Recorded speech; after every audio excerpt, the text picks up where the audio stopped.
It makes you feel better. Well, I think I'm a dinosaur too. Yeah, So just, yeah. fair enough. Hey, hello and welcome to another session of Throne of Suns, which is a reskin slash hack of Free from the Yoke and a little bit of Legacy Life Among the Ruins to do epic space opera in the vein of Fading Suns and Dune and Foundation, all of those things. Last time we built our setting coming out of a crisis, coming out of a civil war in which one of the losing factions essentially was cut off from the Imperial space by some jumps, jump point shenanigans. And we set up some of the premises of our world. So today we're going to be moving on, doing a little bit more of the session zero to finish out a few things, to get characters set up and get rolling into playing. My name is Lowell, pronouns he, him, and this session is part of the Open Hearth Gaming Community. You can find out more about that at openhearthgaming.com. And we have podcasts and all kinds of things on there. This is a hack. Drop me a note if you want to see the the draft of this thing in the show notes. That gives me engagement, which I know never get on videos. So except when people are mad at me. So there we go. Uh, just want to give a heads up. We have a set of safety tools we are using. We, of course, are using the X card. We are using an open door policy of a romance matrix. But just to remind folks, the choices that we've made so far on the lines, veils, and ask firsts, we have hard lines on sexual assault.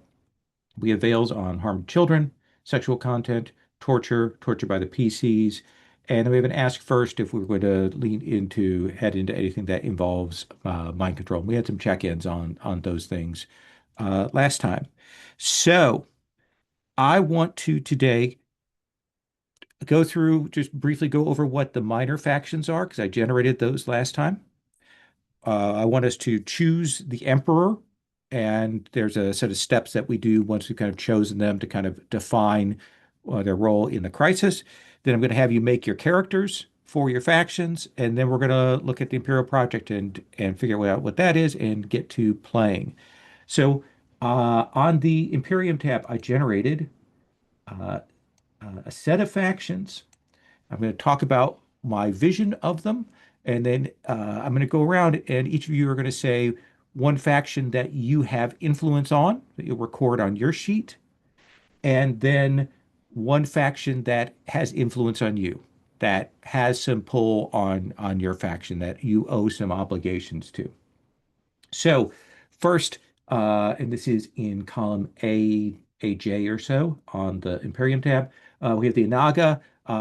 These are alien. I'm picturing them as the kind of, we talked about the sort of para-engineered humans, that there are several strains of those.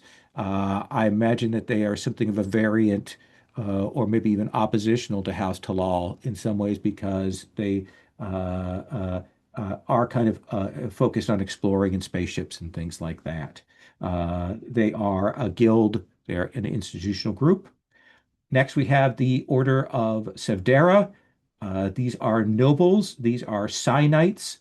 I like that they have a stellar arena on their place. So hopefully we get to at least some shot of that. They are using psychic powers and they are duelists. Children of Jehiah are a faith branch. They are very old, but they're dispersed. They are kind of focused on preservation, healing, those kinds of things, rather than sort of tech and knowledge, though they come from the same sort of original stream branch that we get Zara and those faith elements. House Valdevi, these are nobles. They were assassins, but they are trying to ascend by making themselves more and more cybernetic, with the eventual goal of becoming entirely machine. They are well armed and revolutionary, just as a note. And then lastly, House Aslanus, which is a noble house. They are gentry. They are sort of relatively well off from the war. though their home planet has extensive pollution. They supported the emperor, and they didn't do as well as, say, you four major houses did in the outcome of this war. I'm going to start with House Tenebrix, our war house. Uh, which of these houses, of these minor factions, do you want to have influence over? And which one do you want to give influence to? I think I would like to start with giving influence to. Maybe I was thinking the Anaga because they help transport and they're part of we use them a lot, have used them in the past for like logistical type of support. And so we need them somewhat for that. That makes sense. And who do you want to have influence over? Uh Shoot. There were a lot that I felt we would be beholden to, but less that um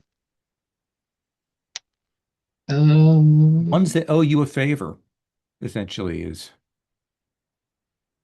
how about the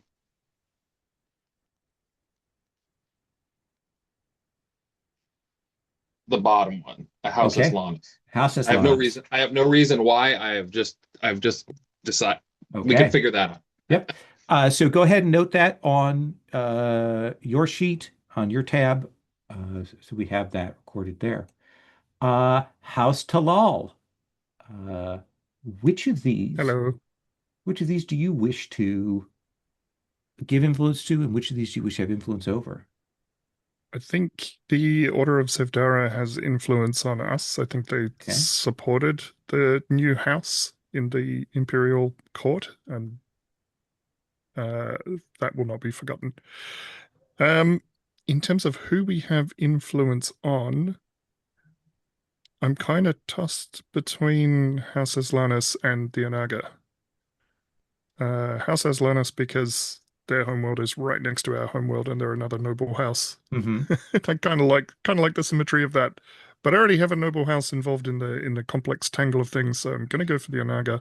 Okay. Uh, they are explorers. I think we probably help them with their starships. That makes perfect sense. And then for the Sonoy, Yeah, I think it would be interesting if we have influence on House Aslanas. okay. And who would be interesting to have influence on us? I think the children of Jahia have Okay. influence on us.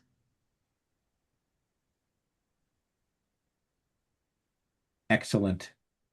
And to Zara, uh, which one do you have influence on? Which one has influence over you? I think we have influence on House Valdevi. They're Okay. trying to shift to androids, and we can assist with that. Excellent. So mark that. And who do you owe a favor to? I think the children of Jahia. Okay.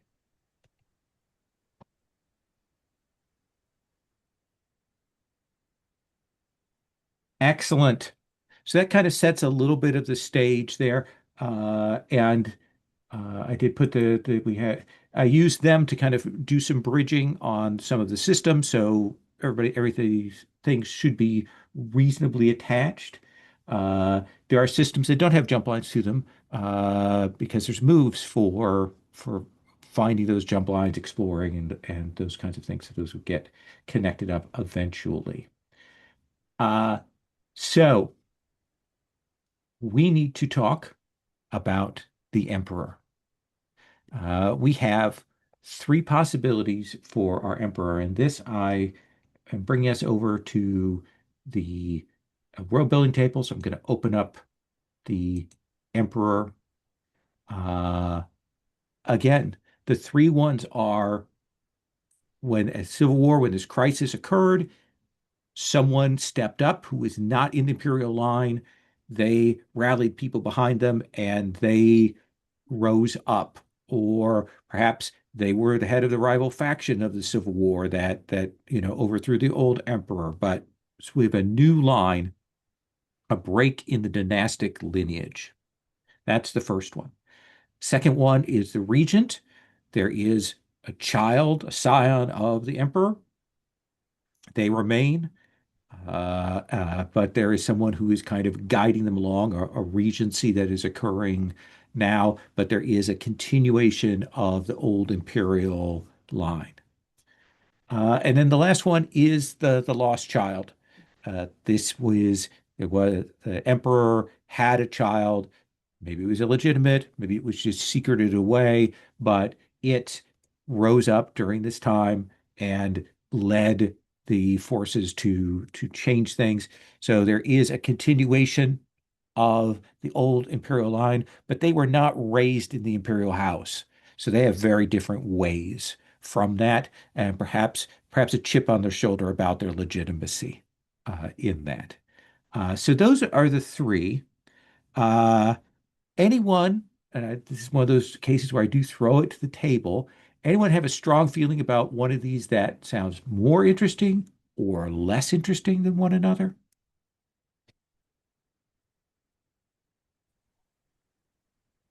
Mike? I like the idea of the new lineage just because that kind of implies that the Civil War was won by the rebellion. Mm-hmm. It throws things into chaos a little bit. I like that. Other folks interested in that or leaning towards something else? Good with that. Okay, Yeah, I was leaning toward that one as well. excellent. So we are going to walk through this. There are some choices we are about to make. I'm going to hide some of these columns. So uh, the the empire was run back with strategy and blood. The new emperor rose up, forged a force of unstoppable power. Without them, everything would have gone and been destroyed. And you, as major factions and the various minor factions that we named and other ones came together to support this new emperor. Uh, so since you spoke up to give the nomination, Mike, uh, what what is the name and gender of our emperor?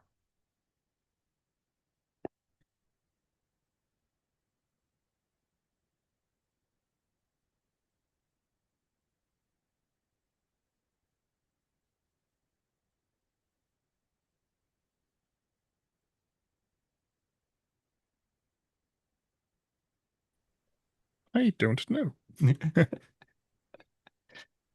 I came to you because you always have the name generators up. I know, I know. I do have the name generators up. They're just not giving me anything that I particularly like. Um,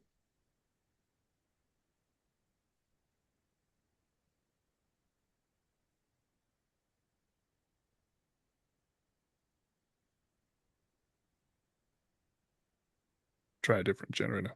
See what I get. Fair enough.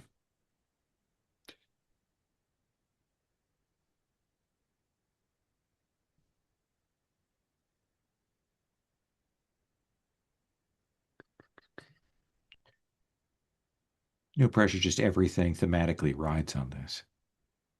Yes, I know.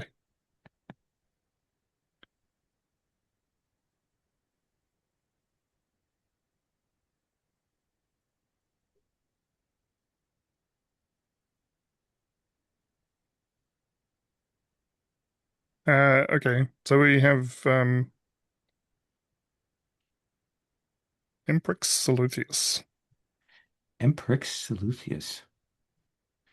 You drop that in the chat. Yeah, this is the spelling that I got.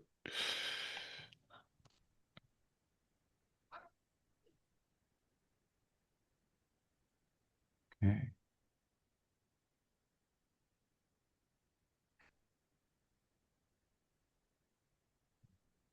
Copy.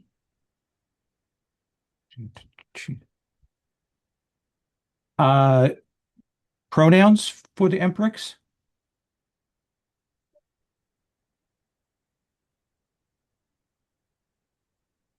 Let's go with she, her. Okay. All right. And uh, L, what kind of faction did the emperix arise from? What do we know about them? Hmm, that's a great question, Lowell. Um,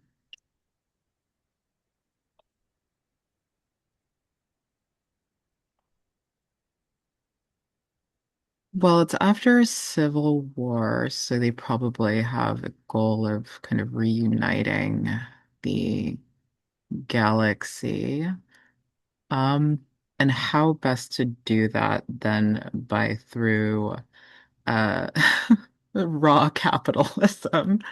I think I think she arose from like whatever was the most powerful We're losing your faction. voice again. Oh, sorry. How about now?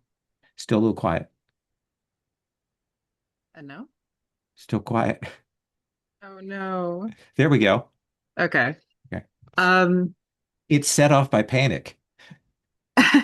yeah, I guess so. Um, yeah, I think she arose from maybe it's like an old like merchant noble house. Okay. I like it. So faction rose from a merchant noble house, came up through that. Uh, Danny, uh, uh, what, what, choose one of the systems that we haven't named yet on our star map.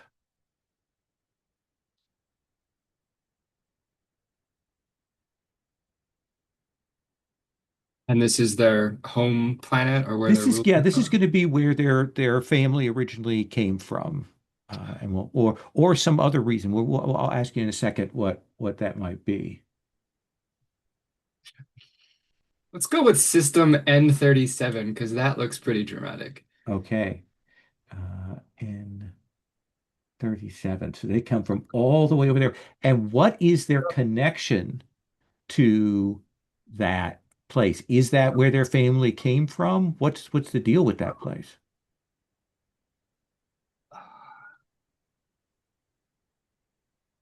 Pitch this idea. If we don't like it, that's totally fine. To help fund the rebellion, they're part of the Civil War.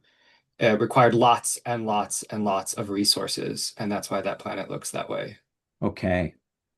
So that is a dreadfully exploited homeworld. Yeah. Okay. Let me put that in there. That is that and 27. I'm just going to make a note of empirics. I'll figure out the name later.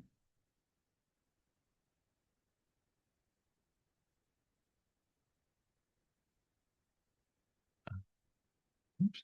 And exploited. And I'll assign a couple of surpluses to that later. It's bad enough. Clearly, it doesn't have a warp line attached to it. So things have gone badly for them there. Uh, the next question that we have here is uh, there are three possible forms for our emperix. They could be the reluctant leader.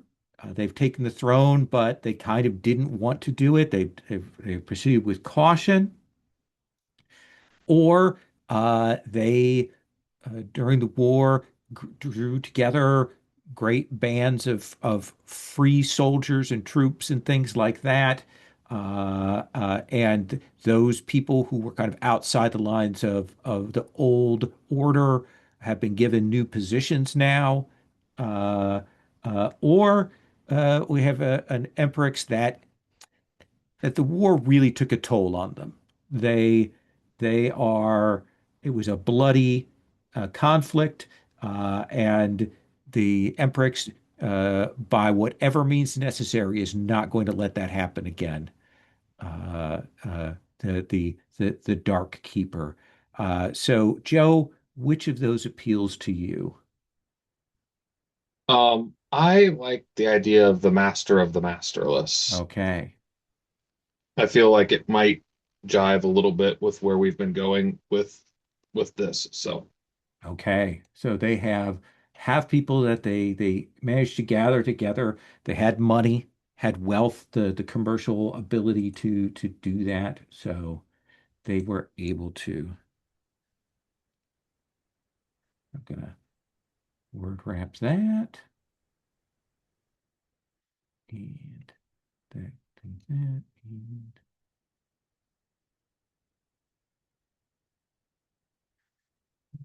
shrink that font size.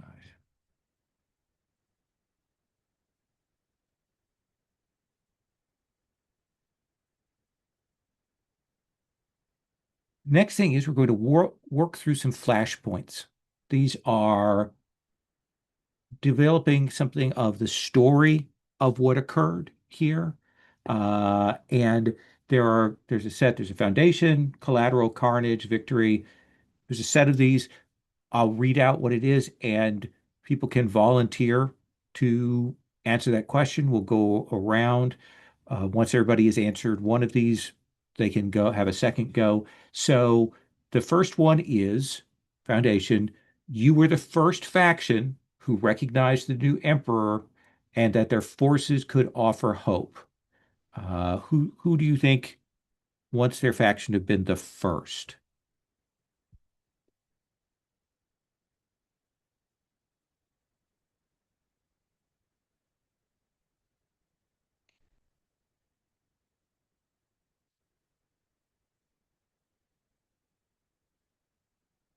Anyone feel strongly about that?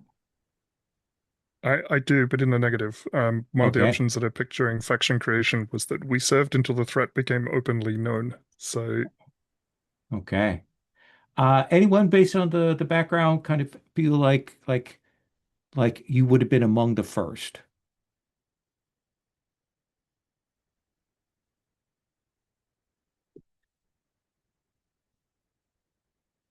I am willing to do that. I'm just trying to remember if that can, I'm sorry, I'm trying to remember Nope. if that's contradictory to other, and also, you know, I don't, I kind of don't want to do it because Okay. if I think of, well, I guess I'm thinking like our whole "but we are" is true masters of what oath, honor, and sacrifice mean, and it feels like they maybe would have stuck to the bitter end potentially. That seems fair. So What about Zara the Sonoy? Either of you willing to take up that mantle of first? Zara has in their possession the predictive engine, so it just makes sense. Okay, absolutely. Uh, and is that what convinced you to join the readings from the predictive engine? Yes, Okay. it was a calculation.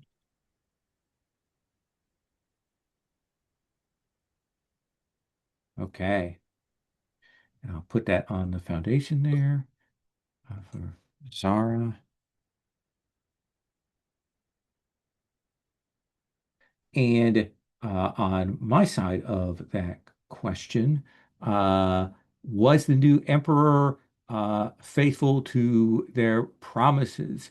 Uh, I think that perhaps you hope for a more tech-oriented vision on the part of the emperix, and I don't think you've quite gotten that.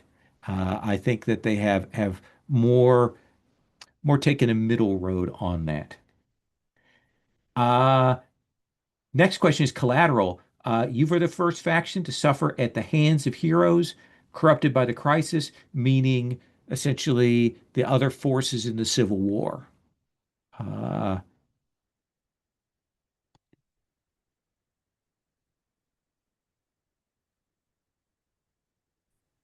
Talal or Tenebrix or Yeah, Sonoy? that one I can see. Um, I think the previous emperor leveraged the two noble houses that eventually formed House Talal into sending their fleets into combat, Okay. knowing that it was an ambush. And is that the greatest loss that you suffered in that?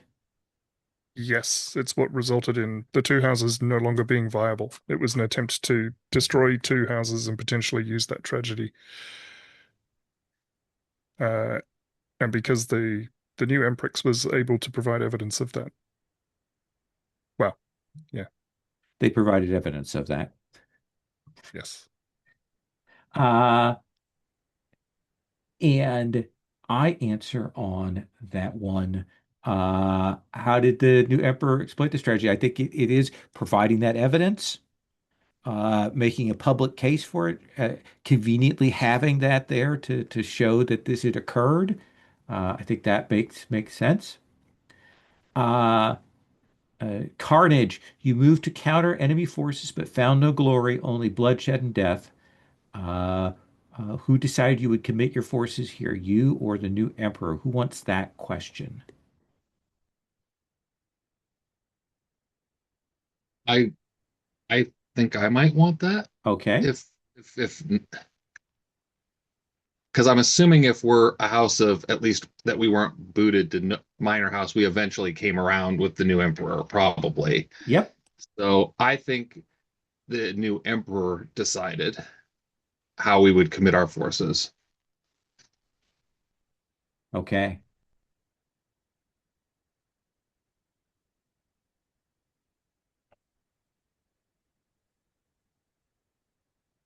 And that I think one of the things is that there was bloodshed and death that occurred in this. Uh, and I think that uh, it was a close run thing that you lost a lot of forces. We've certainly kind of established that. And it wouldn't have taken much for that to have swung the other way. I dig it. Okay. The next one is victory. You played a major role in the Emperor's victory in the final battle. And the question is how you faction find glory. Is that a good one for the Sonoy? Does that work for you, Al? Yeah, it makes sense to me that the Sonoy infiltrated the ranks of the rebels and in the final battle sort of forced them to have to fight amongst themselves, which distracted them from their assault on the Empire. Excellent. And the question that goes with that. What sacrifices new emperor make to allow this final blow to be struck? And I think that is permitting the Sonoy in, right? Uh, that that acceptance and public acknowledgement and offering you sanctuary in some ways and a place at the table. Does that feel right to you? Yeah, that seems right. Okay. Uh, the coronation. As the conflict came to a close, your factions started agitating for the new emperor to retain power. Uh, we're back to this can be any of your four.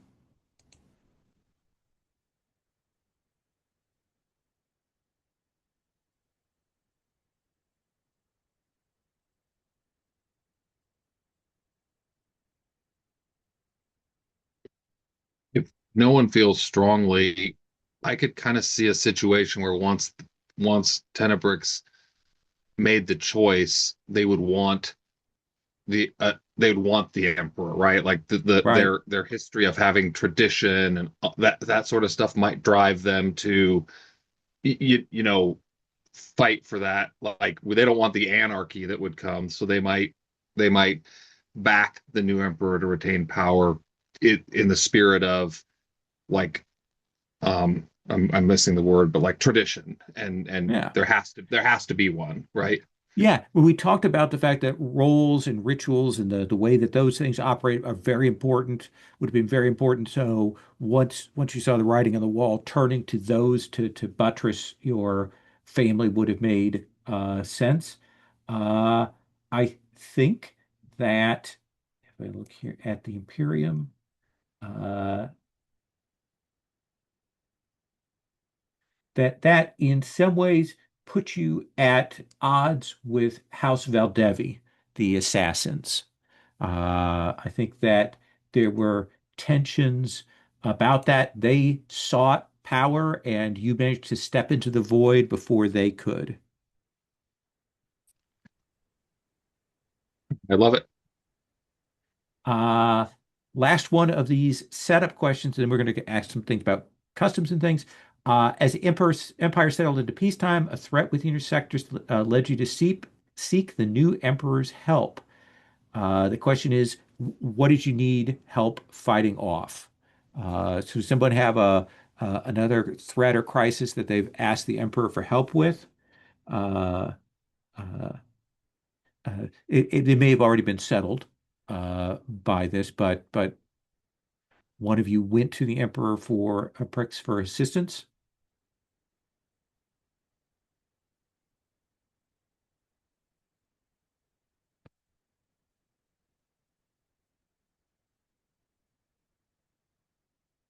I could Maybe, see, yeah. What Zara? Was there something that your tech priest needed fight help in fighting off?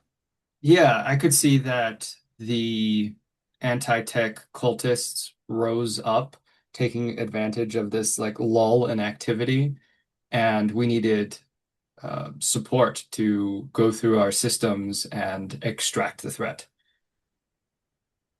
Absolutely. And I think that may be part of the reason because they struck at those anti-tech cultists uh, uh, pretty hard. They maybe made some martyrs of some of them. They dealt with the problem, but that is rather than people looking towards tech as salvation, they're very nervous about what that could be. Uh, All right. So we're going to look at the customs that we have here. Uh, uh, I think that for style, if it's okay with everybody, I want the chaotic jumble of influences. I think we have, uh, they're trying to figure out what this should look like, but maybe don't know exactly what that is yet. Oh, no, this is actually going to flashpoints. Just go over here. Copy. It should go in there. That there. We'll figure that out in a minute. So let me copy that.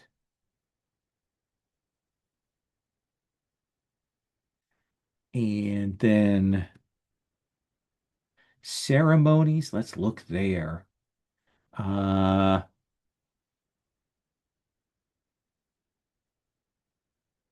I think a mandatory grand court. I think that kind of thing might be important. Actually, no, we talked about them having cell swords. So let's get a tournament so we can do a tournament arc in our game.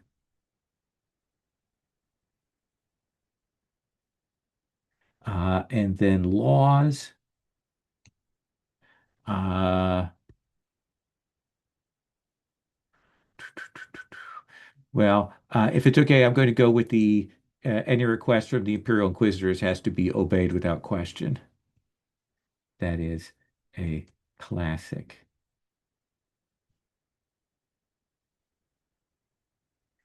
And we'll figure out some other the moves and things like that uh, uh, a little bit later. But that gives us some stuff to work with. I also hope maybe it sets you up to think about like what your factions are and who you might want to be. So the next step we're going to move on to is you telling me who your character is for your faction. Uh, uh, and essentially, there's these are the playbooks. An authority, basically, you're a person who's kind of in charge in your family, and in a formal way, like a leader or a daimyo or something like that, you have command. A courtier, a disruptor. Disruptor means someone with special abilities that are more destructive in nature, more forceful in nature, more, I don't want to say Sith in nature, but definitely less healing and kindness. Uh, an investigator, a knight, which are a classic warrior type, merchant, preserver is the other side of the coin from the disruptor. This is someone with special powers, psychics or magics or theurgies or whatever. Uh, and uh, uh, they have those special abilities. Scout and then spy. So those are the playbooks that we have on the table. So, L, what kind of character do you think that you want to make? And we can have people most people can have the same playbook here at the start, but probably don't want to because there's a lot of cool stuff here. Uh, Elle, what do you think you want to play as the face, the protagonist we're going to see from your faction? I think I'm interested in playing an investigator. Okay, excellent. Yeah. Uh, and so you'll pick your stats. Uh, After we do introductions, we'll do the backstory questions. Uh, you'll pick one of those roles that your character's in to start with. You know, make a note of that. Uh, and then you're going to pick two moves. There's also a list of the gear that you get, but that's just kind of recorded on your sheet for when we go to the zoom in things. Uh, Zara, Danny, uh, what do you want to have as the face of your family of your faction? Preserver? Preserver? Okay, classic. So yeah, again, stats, roll move, and you'll get a couple of picks there. Um, the devices thing are the kind of the psychic powers, and when we come to you, we'll talk about what those look like, how they manifest for your house. What about for House Tenebrix, Joe? Um,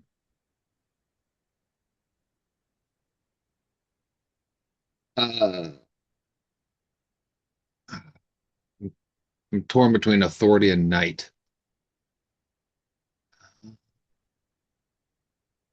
They're both good. I'll take knight. Okay. And then for House Telal? I thought I'd be smart and I shortlisted four, hoping that some of them would be eliminated, but None of them were. no, investigator was on my shortlist, so Okay. L managed to help me out a little bit. So I'm torn between scout, spy, and courtier. Uh, I think with what we have here, I'm going to go with courtier actually. Okay. So I'm going to leave you here for a few minutes to figure out name, make those choices for your character. I'm going to pause the recording. I'll give you some time to do that, and then we'll have you do introductions of your characters.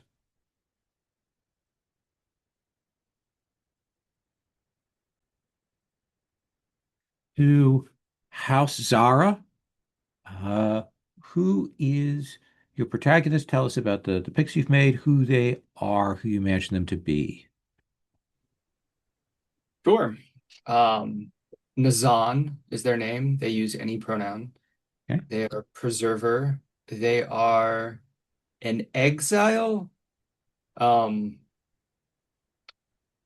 I'm not sure yet the level of involvement they had with the Civil War, but I imagine there was some. They are out, I don't want to say like a vision quest, but not entirely not a vision quest. Hmm. Uh, they are somehow imbued or connected to the predictive engine, and it is has sent them out into the greater galaxy. To what means, it's not quite clear. Probably something that has to do with the greater efforts of Zara to uncover ancient technology and commune with them. Um, I have a move preservation that gives me access to a device and allows me to use um, boosts my ability to use unleash power in non-destructive ways. And I also have restoration, which allows me to fix machine and meat. So do you imagine the powers that you have, are they seen as psychic powers? Are they seen as an extension of technological knowledge? Are they seen as some sort of, you know, clerical theurgy? What do you think that is? I think it's primarily technological, just advanced tech, ancient tech. And I think there's also a an element of like hyper advanced calculation of predictive moves, of seeing things as like just before they're happening sort of thing. Um, Not like true foresight, but a little bit of prescience in a way. Do you imagine that you have implants, or is it Oh, just yes. Yeah, okay? this person's probably more machine than they are people. Okay. Uh, and I think it makes sense if we look at the planetary census that yeah, you have had a vision that at some point you will need to go to Zahadum, essentially to Modamic, which is where that heretical cult is. Like that is someplace you eventually know you need to travel to. Oh no. Yes. Excellent. I think that gives us good. Young, old? Um, I don't think it's quite clear. It may even be a ship of Theseus thing where Okay. certain parts were placed in machine components. Perhaps part of their memory is mechanical and has been wiped. Okay. Uh, the exiling, do you think that this is a self-exile, or were you, like they said, you need to leave, or were you considered heretical? What do you think it is? I think it's a combination of Nazan knew that they needed to head out because of whatever visions they were receiving from the predictive engine, and then also the custodians of the predictive engine were like, your presence here is causing issues with our calculations. You need to remove yourself. You are an anomaly. Excellent. Mhm. I love it. All right. We're going to come back after everyone's introduced, and you're going to pick two of those bond questions to answer to suggest that people fill in those, and then that'll get you you'll mark those in and you'll get a bond with those PCs, which is used for the call for aid move. Uh, House Tenebrix. Who is our face for House Tenebrix? So our knight is known as Valentine. Um, they are a radical. So what I envision is so I guess really quick before I say this, I just like I had said last time that the leader of the whole house is kind of mad or whatever. It Hmm. dawned on me after I just wanted to be sure everyone was okay with that, right? Like they're they're kind of because I want to lean into this the tragedy of House Tenebrix. That's what's in my head. So, but if that's uncomfortable for anyone, we can do something different. I just want to be sure before we do any more. Poll the table. Anyone have anything to say about that? Okay, yeah. Okay. Yeah, That's I great. certainly have a vision. The Steward of Gondor certainly rings in my head there for that. So, Yeah. And so the radical piece of this, Valentine is recognizes the insanity of the leader, where a lot of people won't or can't, just because of their, and so they are pursuing an agenda of some sort, and that is in an attempt to try to save their house from the the the mad leader. So that's at a like high level. Yeah. The moves swore. So I also this the knight I envision as a really good duelist. So um that we had kind of established, I think on one of the planets there was like of Tevers, there was like a dueling school. Yeah. I imagine they came out of that sort of environment, right? So Sworn Sword was one of the moves, which essentially just gives you advantage when duel, Hmm. basically. Um, and then Not by Steel Alone. So it's you value art, culture, and communication alongside warfare. I choose some sort of form, and then there's stuff you can do. That felt very Hearts of Wulini as well. Yep. So Uh, and it seems to me that uh, like you need to go outside your house to find people who can help you who aren't tied to that. And I'm going to say that House Sevdera, the Psi Duelists, those Psi Knights, uh, uh, because of those kind of connections, it makes sense that that would be a possible source for you. well, How old? I think youngish. Um, I'm the worst at finding pictures. Everybody Sure. else is like immediately has a picture. I'm like, what is happening here? How There is is a that Pinterest board on the Lines and Veils tab. I have accumulated so for Dune games and Coriolis games and all of that. yeah, So like I envision them as like I was trying to find something that wasn't like the beautiful people sort of thing, which right. is almost impossible, right? I mean, so the the but yeah, youngish, I Okay. think. And yeah, so What kind of weapon do you fight with? Is it a standard sword? Is it a monofilament whip? Is it a vibroblade? Is it a laser sword? Is it, Mm. pistol and blade? Is it something else? um I I for me, sword feels right, but Okay. I feel like let me think about like the Sure. exact. I kind of there's a part of me that kind of feels like it'd be cool if I could think of like a signature weapon that House Tenebrix, is all about. Yeah. But but um but it's 8:04 p.m. where I'm at, and that quick thinking is has sailed for tonight. But that's kind of my idea, and I may end up with just being a sword. But like Sure. I think if I can think of something that'd be cool, that like that's what they're known as, right? They're masters of this type of weapon or something. So yeah, but probably just a sword. Absolutely. That seems reasonable. Uh, let's come to House Talal. Yeah, so I will be playing Marek, he, him, as a courtier. I took the loyal role.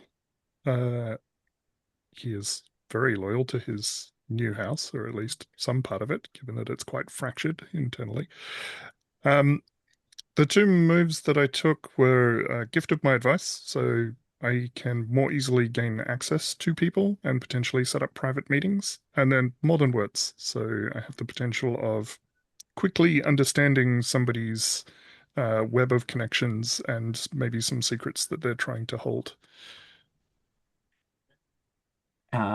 And uh, what do you think is the blame or indignity that you've suffered? Who have you protected? I think I'm protecting Katia, who is the current leader of the house. I kind of want to relate this to, so we took in, as part of the world building stuff, we took in refugees from Zara and from the Sonoy. And I think there's probably political pressure within the House to um, find another home for those people because they're taking up resources. And I think Katia sees potential in keeping those people as part of the faction, but can't say so publicly. So I think I've been the voice within the House, sort of saying, no, we should keep them. Okay. Uh, let me ask, would a melodramatic turn in this be reasonable for you for establishing a threat still remains is that Katya has become intimately involved with uh, one of the refugees from Zara or Sonoy. Mm, sounds good. Which one? From the church or from the mind parasites? That is a good question. Uh,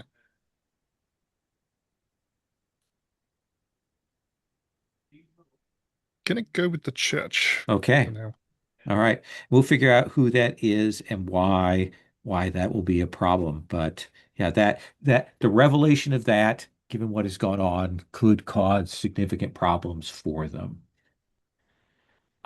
And then for our outsider from the Sonoy, Elle, tell us about who your face of the faction is. Yes, my character is Zelim. Any pronouns are fine. Um, they So what I'm imagining is that even though we do have like one leader in the Sonoy, I think that he or they have a council around them of Hmm. like advisors of sorts or like sort of, I guess, spies that are closely tied to them.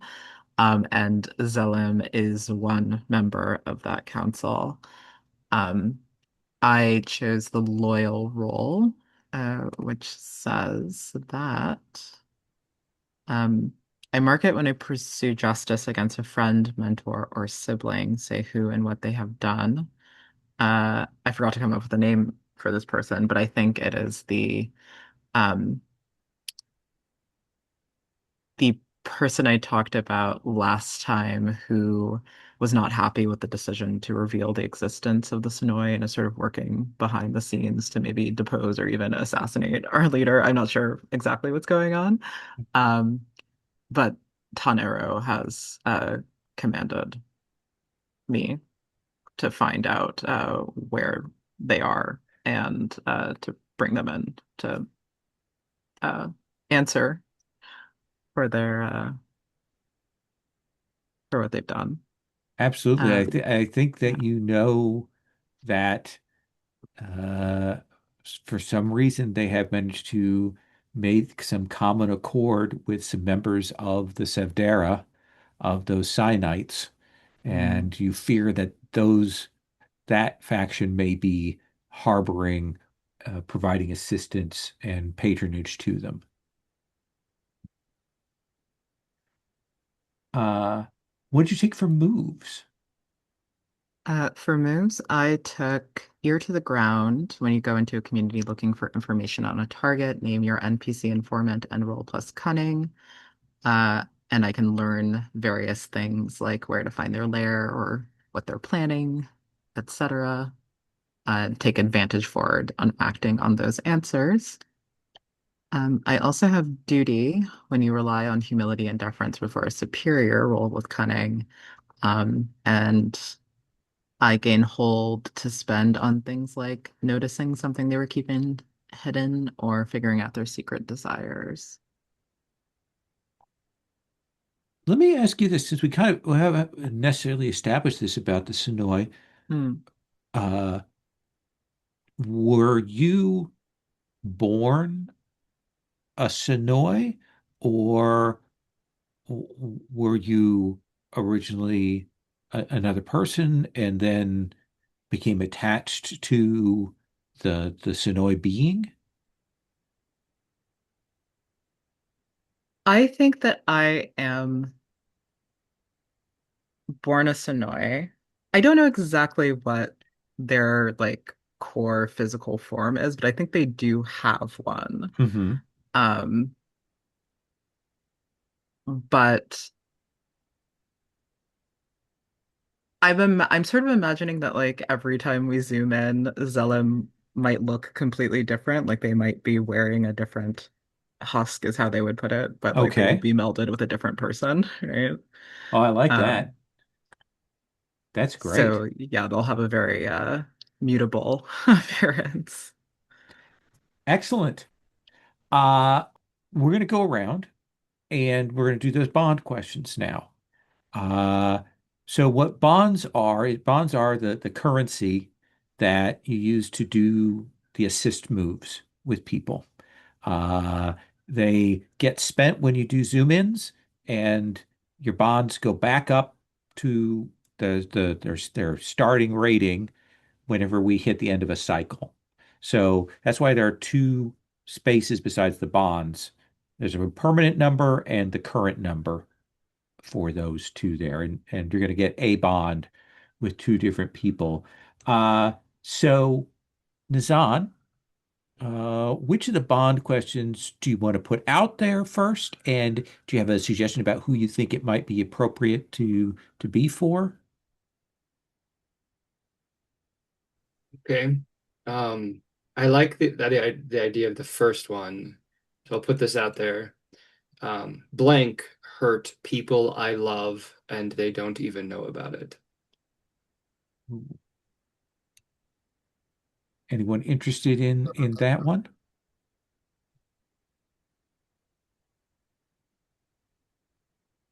Is there any way that it can't be me? It feels I'm down for it if nobody else is interested, but it That seems Uh, reasonable. Or I can take it because we took on Zara refugees. I think some decision that I made was harmful to some subset of the refugees, and I'm not oh, even aware of that. okay. mm, That seems good. In that case, then Nazan will on their sheet write they have a bond with Merrick at value 1. Let's go around. We'll do every one, and then we'll do the second one. Valentine, which of your bond questions are you interested in putting out there for folks? hmm.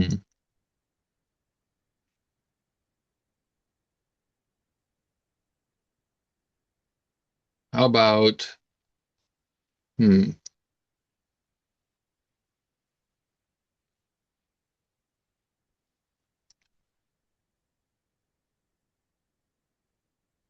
How about the first one? I respect Blank's devotion to the virtue of. I mean, is that any virtue or is it one of those two virtues that's listed? You It could says those are compassion and examples. honesty. Yeah. Okay. Um, so I imagine it like whatever they're devoted to, right? Like I respect Blank's devotion to we can workshop what that devotion is, even though it has caused me trouble. Anyone have thoughts about that? Anyone interested in taking that one?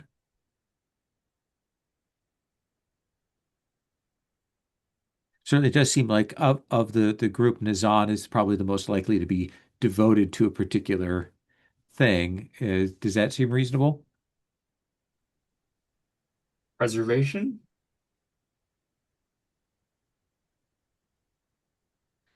Does that work Yeah. for you, Valentine? Yeah, absolutely. Like for me, the question is really about they're devoted to something.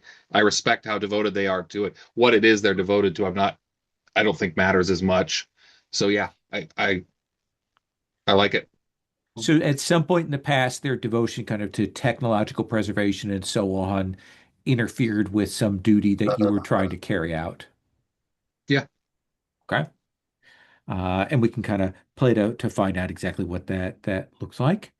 Merrick, what Which, about which well, one of us marks which one? so Sorry, which one of us mark? Valentine, you will write that you have a bond with Okay. Nazan at 1. Merrick, which one do you want to do? Blank saved my life when a negotiation went very wrong.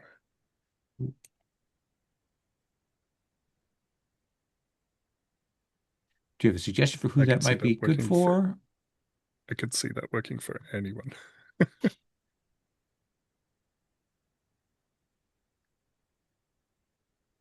Anybody want to take that? It does seem to me that Zalim might be a good one for that, given that you both kind of move in those political circles in some ways. Yeah, I'm happy to take it if no one else is champing at the bit. What do you think? Zalim, were you a smooth operator getting them out of there, or a more hard-boiled investigator dragging them out during a firefight, or what? Mm,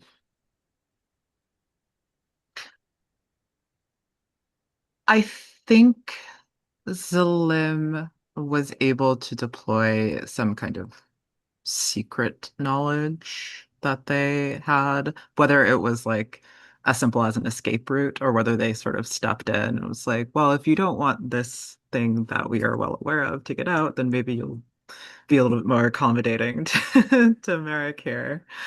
It could be either way. Excellent. I like that. Zalim, which one of your Bond backstory questions do you want to put out there? I I like this one.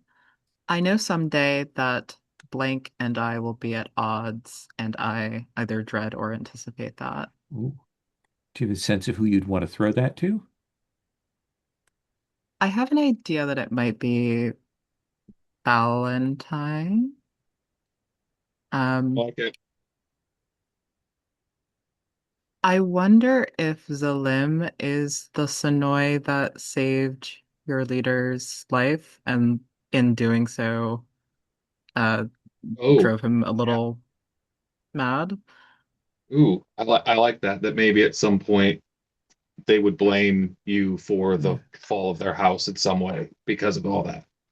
I, Ooh, I think juicy. I think Yeah, I think it has to be a secret that they Yeah, don't it has know to be a yet. secret. I like that. Yeah, but like, oh, or yeah, oh, whatever. It's all juicy. I like it. yeah, I think that's great. I'm also thinking that like the Sonoy, for whatever reason, want your leader to remain as he is and in the seat of power that he's in. Maybe because we fear what will happen if you guys get more organized. I'm not sure exactly what, Oh, I but think that's great. yeah. Yeah, yeah, juicy. I like it. Uh, let's come back to Nizan. What is the second Bond question that you would like to put out there?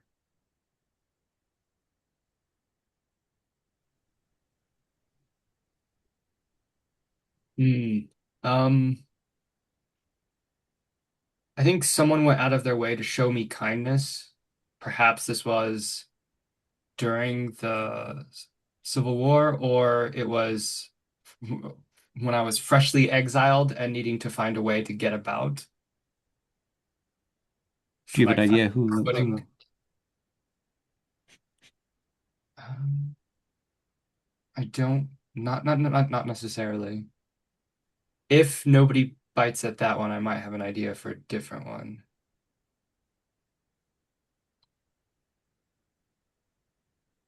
So you have a bond with Merrick, so it would either be Valentine or Zellum. All right, let me try this other question then. What if I've heard fascinating stories about Zellum? I like that. Zellum, are you good with strange, fascinating rumors swirling around you? Sure, I think that would make Zella a little nervous, but I think that's fun. Good. Valentine, what do you want for your second backstory? Um, I here's what I was thinking, but if we want to spread the bonds out a little better, I think we can. I was actually thinking I wish I could have um what Zellum has, which would make that other thing all the Oh, juicier when it that's happens. That's great. And Yeah, and and what is it? Is it their good position, a stable household, I everything? think it's the kind of the I don't know if it's I'm assuming can you refresh me? They're not some sort of like hive mind. They're more of a symbiote type species. Is that what you were going for? Yeah, most of the Sonoi don't have any like hive mind or like psychic Okay, okay. capabilities.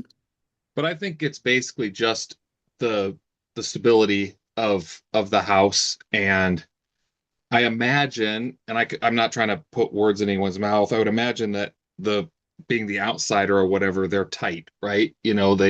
Internally potentially, and so I think at least Valentine perceives that, and that's what he wishes that he had. I think that's the image that the Sonoi are trying to project for sure, but there is Yep. this kind of uh maybe revolution brewing Mm-hmm. among their ranks that they're Yep. trying not to. So it makes sense that that's how you perceive them, certainly. Perfect. Merrick, what would you like for the second backstory? So I want to throw out to Nazan and Valentine one, and if neither of you are interested in it, then I can go in a different direction. But I have blank, and I have a history that is quite unprofessional.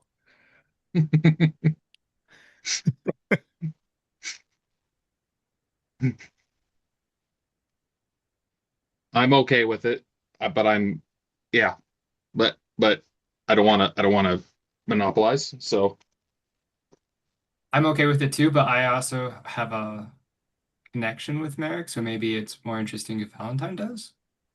Yeah. cool.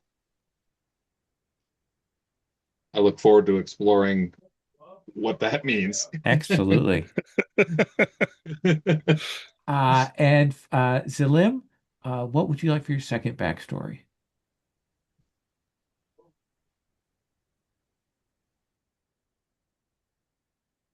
Mm,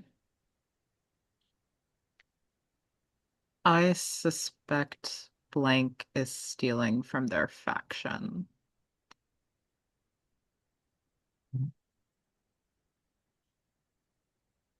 Could that be Nazan? Are you traveling with something that maybe I might suspect you weren't meant to take with you on your wanderings?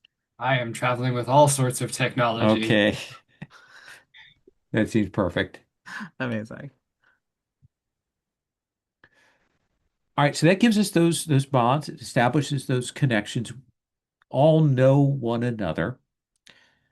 What we're going to do is we're going to take our break here in a moment, and then we're going to come back and we're going to talk about what the Imperial Project is, and then we're going to zoom in to the Imperial Assembly, where we'll do the faction roles for how things are for your families at the outset, and get some chance to do some interactions and some RP between characters at that point. So it's about 25 after, so let's go to about 35 after. So take about 10 minutes or so.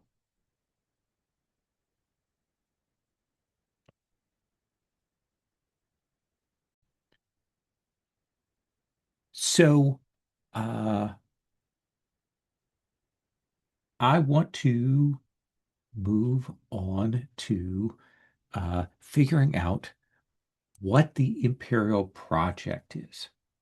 So we know something about the Emperor, the emperix. We know kind of what their role is, uh, and the next thing that we need to decide, and this is in our world building tables, uh,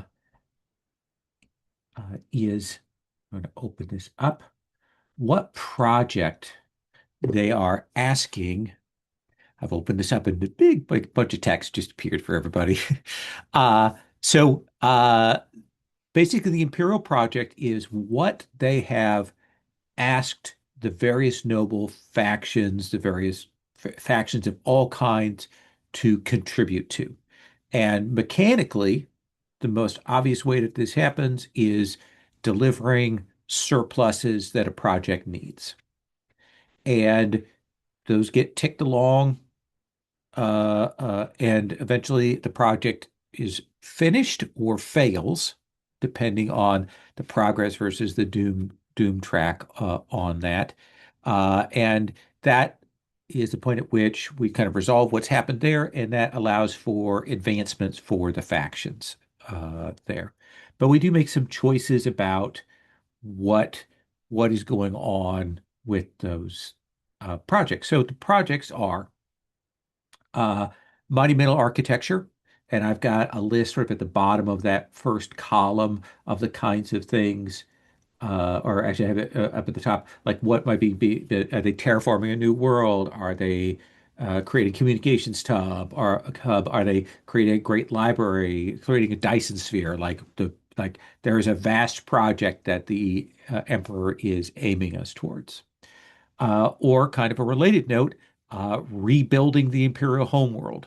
The Imperial homeworld was broken in the Civil War, in the crisis, and now it needs to be rebuilt. Number three is a change to imperial society. Uh, that could be like changes to hereditary inheritance, local democracy, increased or decreased rights of nobility, the treatment of aliens, like some big social change being put forward by the emperor. Purge the darkness. Basically, there's some fear of corruption and taint in the land, and people are being sent out to deal with that. Search for enlightenment. Basically, the emperor has called for a new religious or spiritual vision that it wants the uh, factions to contribute to, or open war. There is some kind of open conflict with another group at the borders of the empire at this moment. Those are the ones that I have got the things written up for. There are some other ones, including outright rebellion, but that happens later on potentially in the game. We don't have to worry about that right now. Uh, I would suggest that uh, monumental architecture, rebuilding the Imperial homeworld, uh, Purge the Darkness, even Search for Enlightenment, those are all good ones. The Changing Imperial Society and the Open War are a little more involved, or require us maybe to have a little more knowledge of what's going on before we delve into them. My experience is that in a 12 session play, we will get through 2 or 3 projects in the course of that. But that is highly variable, because the sort of the choice of the pace is based on your play. What do you want to lean into doing the gathering of resources and delivering them and that kind of thing. So, uh, Mike, if I were to start with you first, are there any of these 4, architecture, homeworld, uh, um, darkness, purging, or enlightenment, that sound better or worse to you? Like having just come out of a civil war and then having a shift in the faith that the emperor's already put down, I like Purge the Darkness as a Okay. Elle, what about you? Ones that you like or don't like? Yeah, I was looking at Purge the Darkness to monumental architecture, I think would be my second choice. Okay. What about for Nazan? I like both of those as well. I was thinking if we do end up going with monumental architecture, the old planet that was sacrificed to help fund the Civil War needs a gate to go to it so we can get to it to rebuild it. So it kind of stacks us up for a couple projects in a row if that's Okay. interested in. And Joe?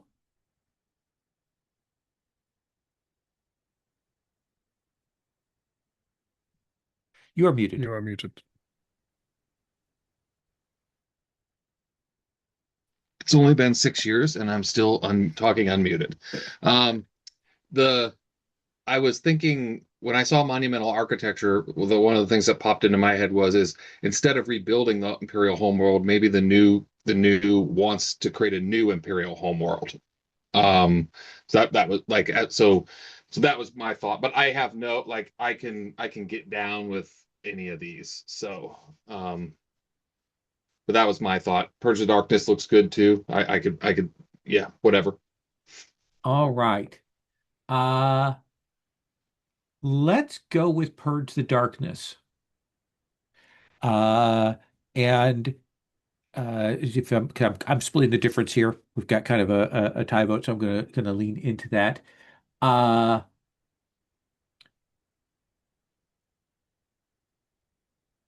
I think that the Purge of Darkness, there may be some spiritual components, things like that. We may figure out with that, but it is a worry about uh, the remnants of the old faction.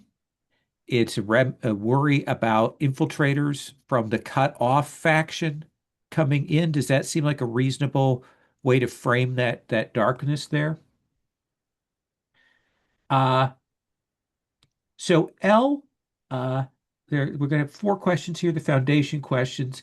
How does the Emperor plan to start this project to begin this effort to hunt out and root out this darkness?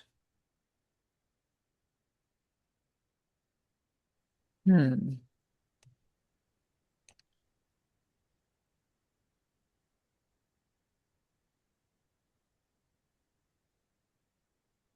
I see the example here, edicts given to each faction leader.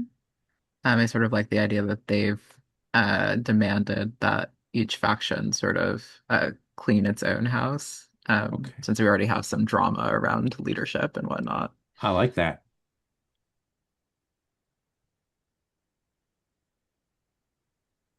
And then uh, Zara, or Nazan, sorry, what was the inciting incident that like kicked this off, that made the emperor decide that this is the way that they needed to go?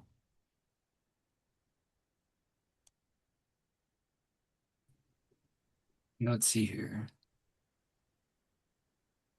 Um, I think shortly after the Civil War, uh, their council was kind of solidified and completely murdered.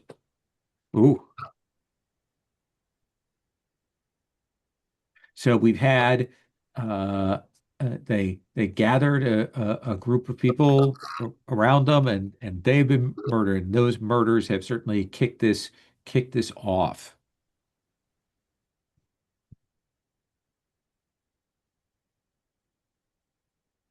Uh, and then Joe, who's likely to be persecuted in the frenzy of all of this?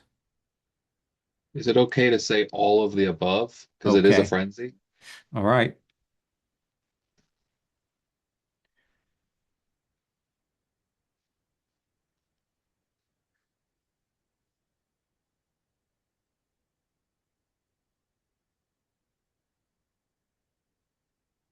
So that does suggest that they, how do I put this? That there's not much specific knowledge about what this darkness is. There's a general sense of we got to deal with this problem, but we need to figure out what it is. We need to figure out who they are. A certain amount of fear there. Uh, and then who has spoken most loudly for this project, Merrick? Do you want a specific faction here or more a kind of It's up general? up to you.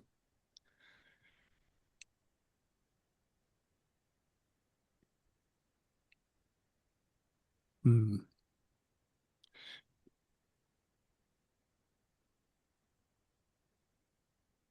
I'm going to say the Order of Sevdera. given that we have they're noble, they have a stellar arena, we have arena things within the Empire. They're psychic knights. They have a sense of honor. They would love to be the Imperial Inquisitorial force out there, I assume, doing these things. Mhm. And uh, so we know that this project track for this is going to go up, or when these surpluses are delivered: faith, warding, justice, order, weapons, and spies. So I will put that in that line, and then I'll break those out later on. Uh, and uh, the doom track will go up when someone innocent is caught up and persecuted, when a highly placed person is revealed to be corrupted, the first time each PC faction gains either need warding or justice, a group of the corrupted, tainted, or monstrous overcome them, sent against them. So essentially, a group of the corrupt, or when turmoil exceeds control, which is a value that we'll be tracking throughout. Oh, let's see here. Uh, and there are some lovely gifts that the various factions will get when there's a resolution. Essentially, there are two different sets of advancement things when the project hits 5 progress. If it then you get some good choices. If it hits 5 doom, there's some bad choices that are going on there. All right. So we take up at the Imperial Assembly. This is on the Imperial homeworld. This is Zirthane. This is the center of the Empire. It is the old homeworld of the Empire. It's not the homeworld of our empertrix, but it is an important key place, and that is where this is going to take up. The Imperial Assembly is that time when leaders are called from across the empire to come to speak, to present things, when essentially the Senate is in session, and it is a major turning point. It is sort of the capstone for the play. All 4 of you are present there, and we'll figure out why you are present there in a moment. Zirthane, though. Uh, well, whenever we see a new planet, we're going to get that classic sort of planet establishing shot where we see a city from a distance, as we've seen in Star Trek and Dune and all the sci-fi shows and things like that.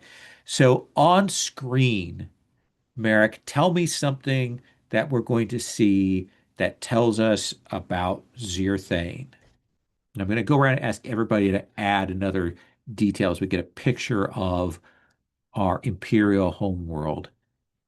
Um, a remarkable feature, a sense that it's intact, a sense that it's destroyed, something wild and baroque. What do we see, Merrick? I think even at the planetary scale, for a highly civilized world, it is surprisingly green.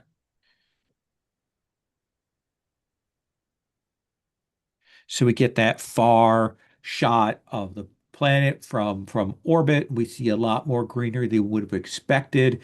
We probably got, ships in orbit of all kinds of looks and models, space stations, things like that. But we can see the greenery of the planet down below.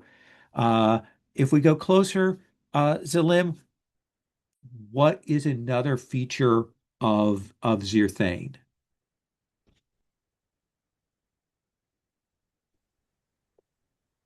Mm,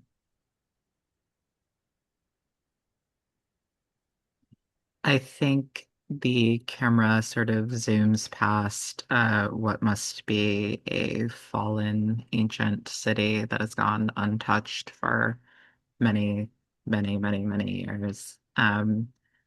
It's like being overgrown with the greenery, and we can just barely make out like uh the face of a statue of some long gone leader that's being, covered slowly but surely by moss.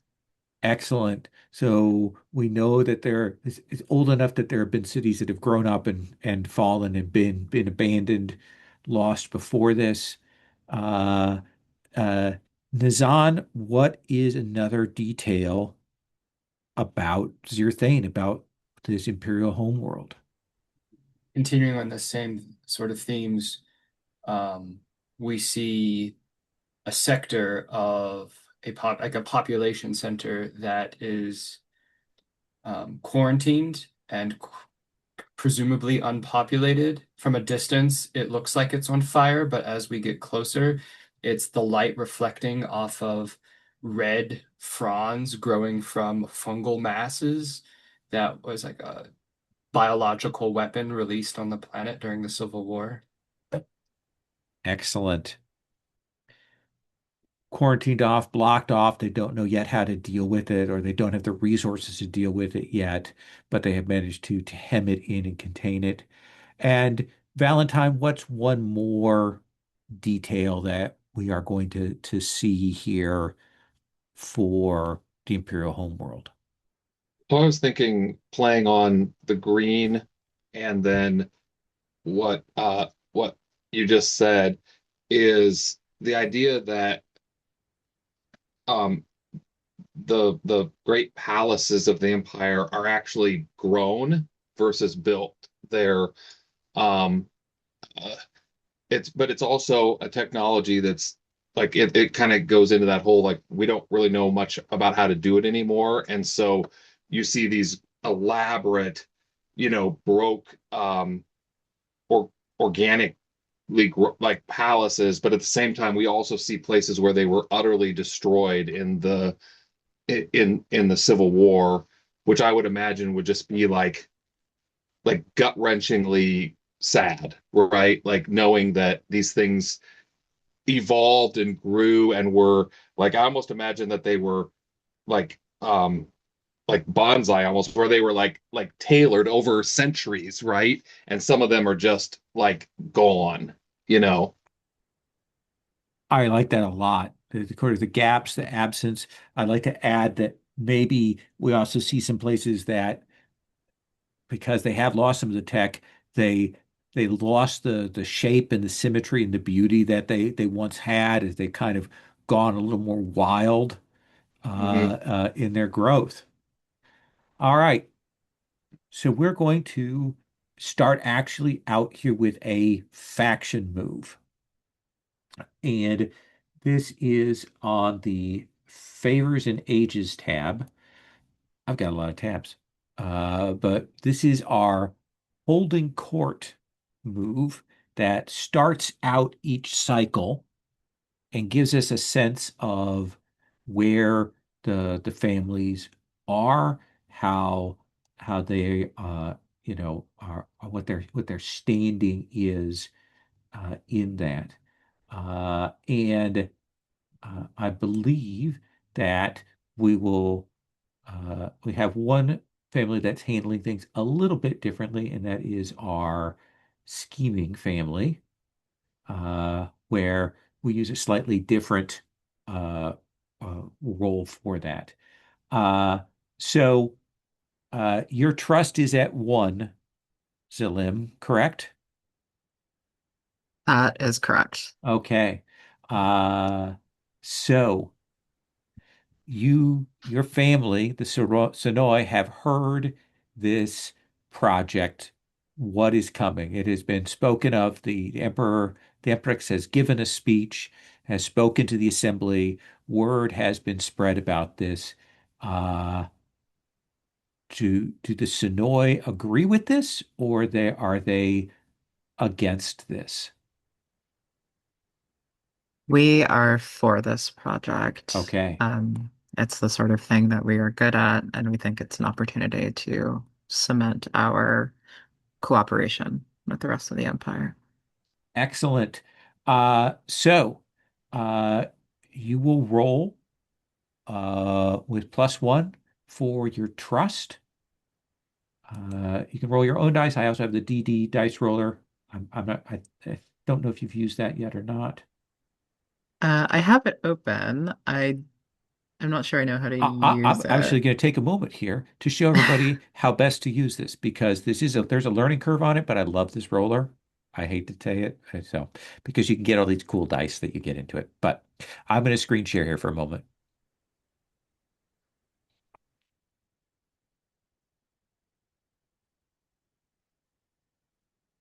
So you will see if you look very at the bottom down of the screen where I'm at, there are these little dice boxes. You can see as I hover over, there's a little plus on them down at the very bottom. Now, the way that you get those set up, because you're going to have a different set of dice in them than I do, I've already kind of configured things. The way you set up the dice are you go up to the top right and you click on the Browse Themes, this little D20 up there. You click on that, and what it'll do is it'll pull up a set of dice up at the top. You can choose the different colors, and it'll kind of show you these sets of dice that you could have. I have a lot of them because I've been collecting these dice for a while because you can get free ones every week, but they start you out with some default dice. The way that you set up the dice is you clear one of these boxes by dragging the dice out of them down at the bottom. I'm going to go ahead and clear all of my dice here. And then to set up like a 2d6, you drag dice down into there.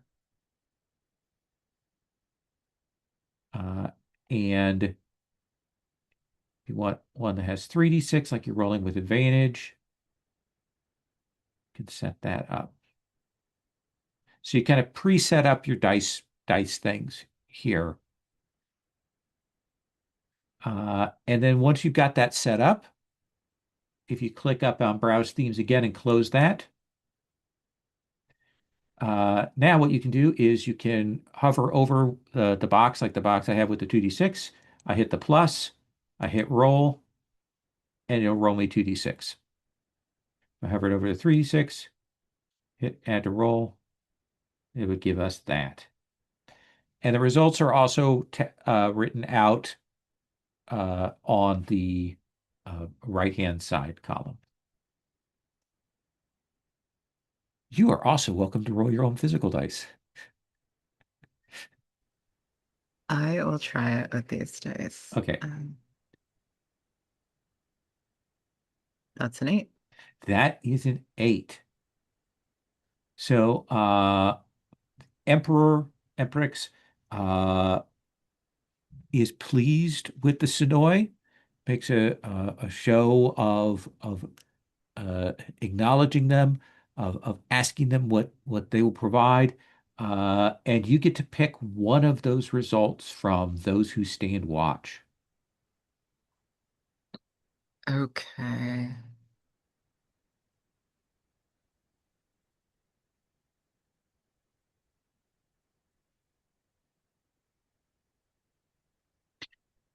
If I were to choose you turn someone among the Imperial families into your asset, do we have those NPCs existing or would Well, I? I'll have you make one up. I see, I see. That does seem like it would be useful, Yeah, if you want but to say that you're going to do that and then come up with them, uh, we can give you a chance to do that. Does that seem reasonable? um, it does. Yeah, that's a good one for your family there. All right. So now I'm going to shift over to the favors and age tab. And Nizan, House Zara, the church. What is their current favor? I believe it is -1. Okay. Then if Arbiter you, of Oversight. yes, would you please roll with a -1?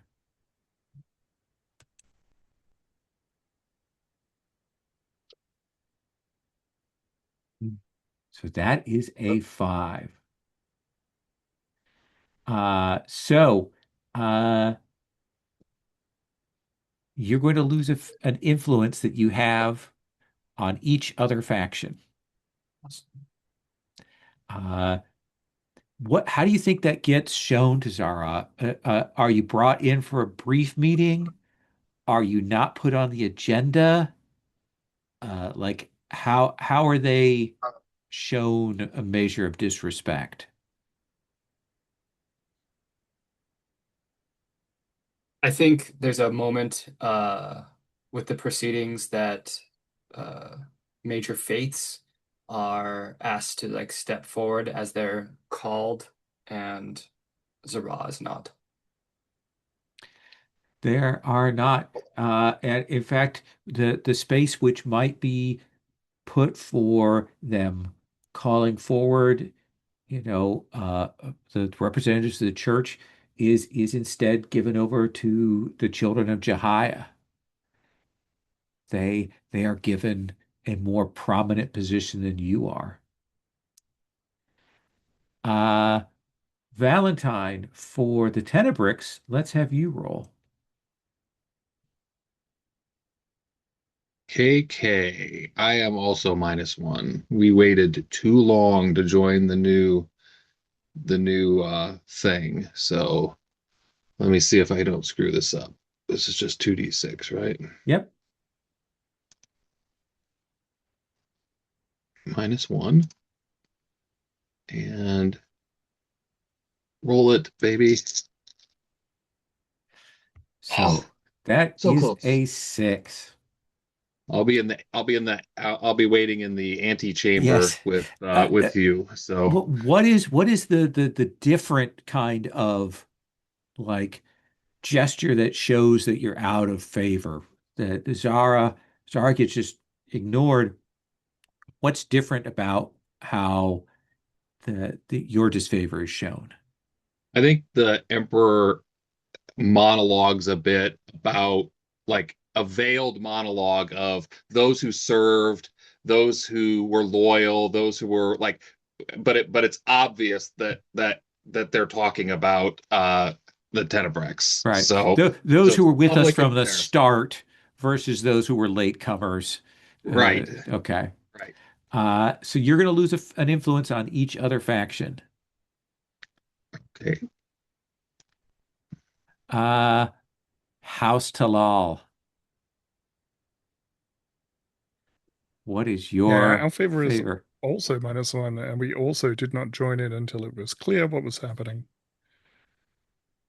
So let's see what happens. Sure, this will be fine. That's also 6. So, and House Talal, uh, there's been a speech made that has implicated. There's been the complete ignoring of one of the others. How is your disfavor different?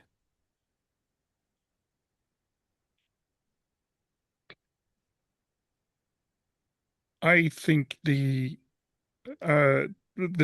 like a roll call of all of the noble groups, and they use the names of the two houses we were before we were House Dalal. They Oh, don't recognize us as a new house, and we sort of have to embarrassingly go up twice under the wrong name. very nice. And you also lose that influence.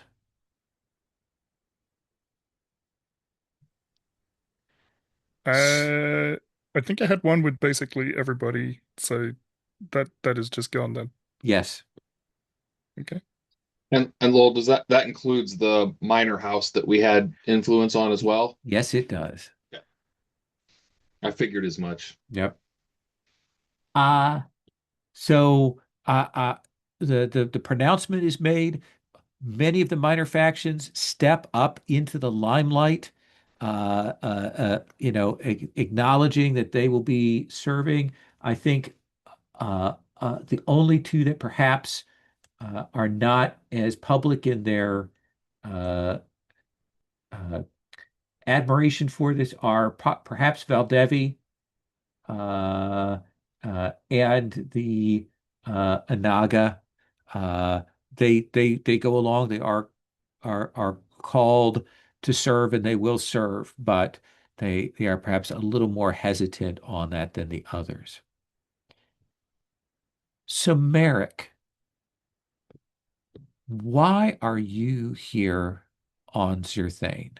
What what what do we see of your role during all of this?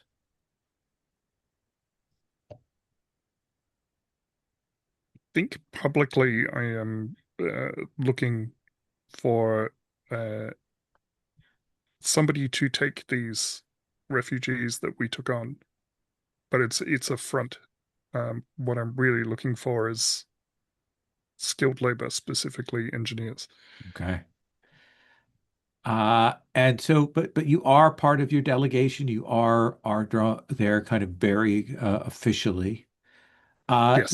Zalim, are you also there kind of officially part of the delegation?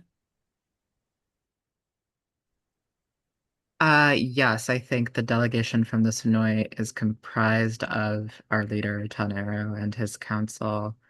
But I think I am also here specifically to ensure that the current Imperial champion, who I'm going to name Gavrin, I think, Hmm. um, becomes melted with the Sonoy. Okay.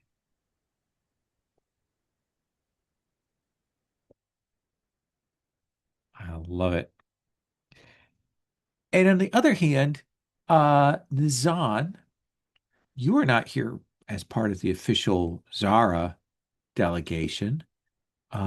So why are you here? What has drawn you to Zirthane in this time? I am following the divine construction of the predictive engine.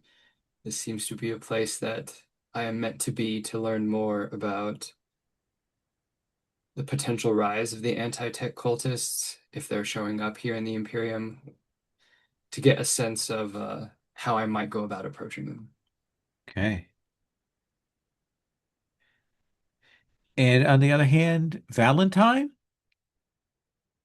you're kind of a radical, a little bit on the outs. Are you here as part of the official delegation or unofficially?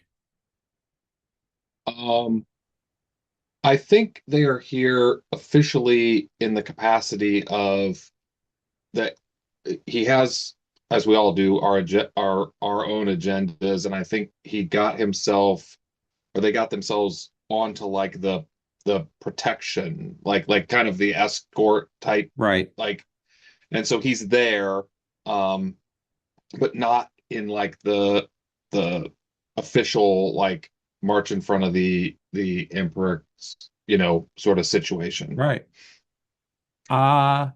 So I'd like to kind of set up a couple of scenes of characters interacting here. Uh Merrick, let's start with Merrick and Zalim. Uh uh the meetings for the day have ended. Uh um, it has not gone well for House Talal. It has gone well for the Sonoy. And well, we'll see. We've got a big painted backdrop, to show the landscape behind of the Great Hall and whatever, people moving around in that kind of Star Warsy scale that we sometimes get. Uh, and Merrick, uh, you will see the Sonoy. Let me ask this, Zalim, how would Merrick recognize you?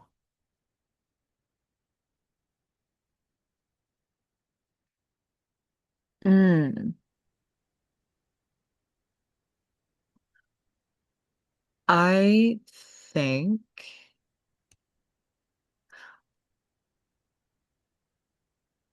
I think that every Sonoy wears like a sort of identifying sigil in situations where like this where they would want to be individually identified. And I was probably wearing the same one when that negotiation went wrong that I helped Merrick with. So So it Merrick, might be you, burned into to his mind because of that. yeah. Merrick, you see Zelim of the Sonoy, recognize the sigil. What is it? What does Zelim physically look like right at the moment? At the moment, Zalem, as well as the other counselors from the Sonoy, look like these very like kind of tall, like lithe-limbed, dark blue-skinned figures. I think the original people of the planet that the Sonoy sort of gradually took over appear this way. So whenever we're appearing as ourselves, quote unquote, this is how we look, even though I think people kind of know that this isn't really the original form either. This is just the kind of PR image. I love it. So Merrick, how do you greet, confront, speak with Zelim?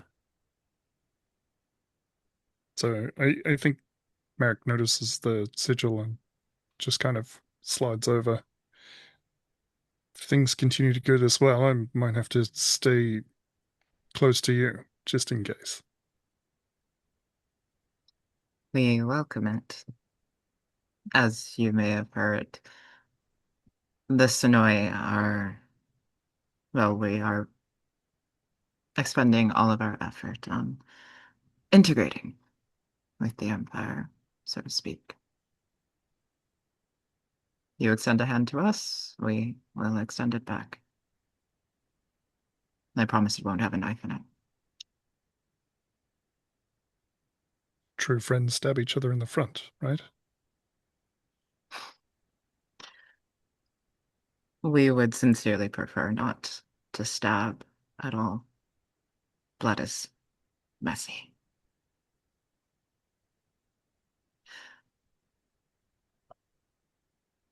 You,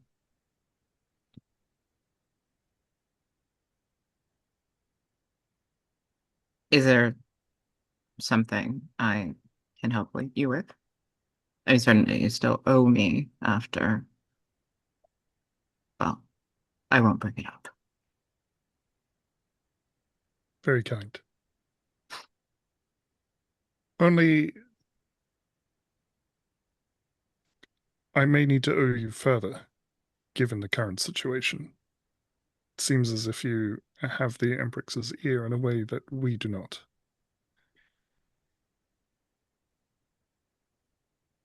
Yes, and we would like to use that platform to help, as you say, a friend. So what can I do for you?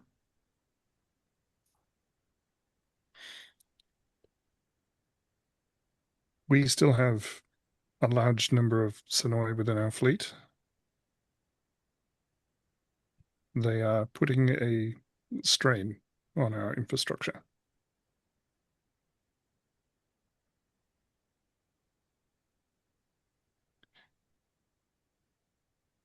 And It could,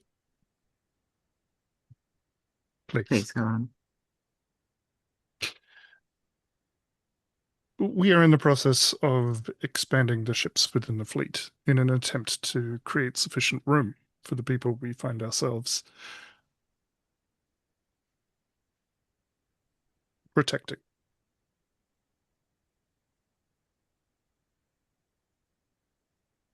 And you need resources.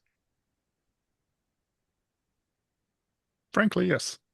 If we can find more engineering skill, more food,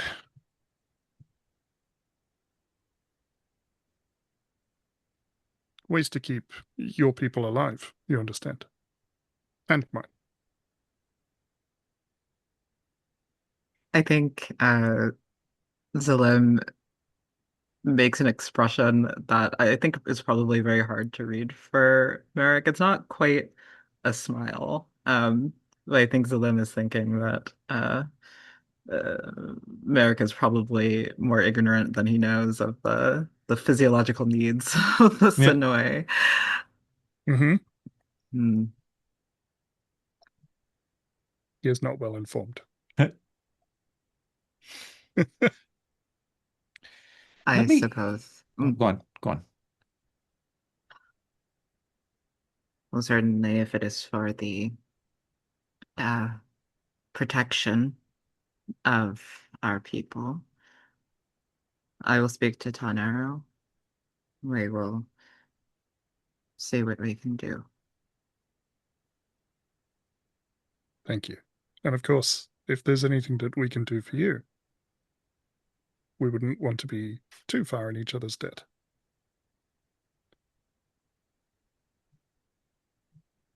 Give me a few years. I'll think of something. Let me cut to a parallel scene.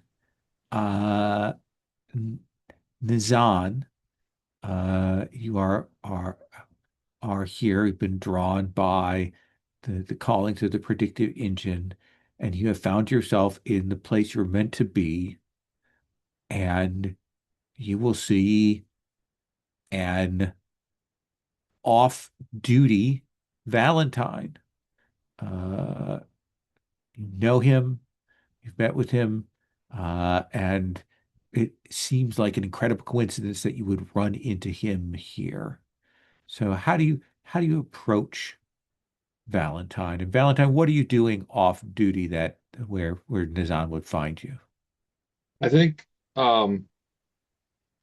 he has kind of been wandering through the halls of this organic palace, and you'll find him. He's kind of you find him looking out the like a window onto an area that has been destroyed, right? And there's the and you know the they're cleaning it up, or like there's construction, but the beautiful architecture is just gone, right? It's been destroyed, and he's watching it, and he's kind of overwhelmed by, and you just see, like, he's he's he's crying, but the emotion of, he wondered if he would ever see the Imperial homeworld and the glories of it, and this is what it's come to. I think Nazan sort of shambles out of the shadows and approaches, um, stands next to Valentine and gazes out. So much was lost. I fear so much still remains to be lost. Is it nothing more than we deserve?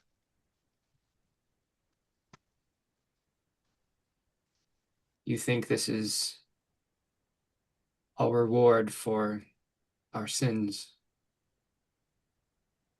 Perhaps. We're both find ourselves on the outside looking in. One can only wonder if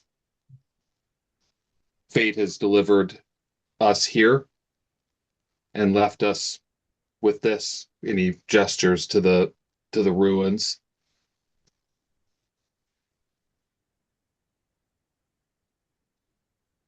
Zara teaches us to kindle what remains, to cultivate it, to grow, to preserve, so that nothing is wasted, becomes new again. But sometimes there are infections that need to be cut free. You are familiar with these activities, violence.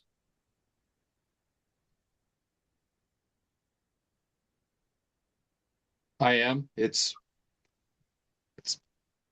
a part of what I am, and uh, but and he kind of snorts at a little bit at the you know the sort of religious undertone, and is like, but hope and faith won't make this better. And he kind of firms up and looks you square in the eye and says, "You, you have the technology. Can we fix this? Can fix this? You preach the ways of this. What can we do?" You, you see your own eyes reflecting back through a series of black lenses that like move and zoom in on you. Um, it requires effort, it requires materials, it requires energy, and it requires access.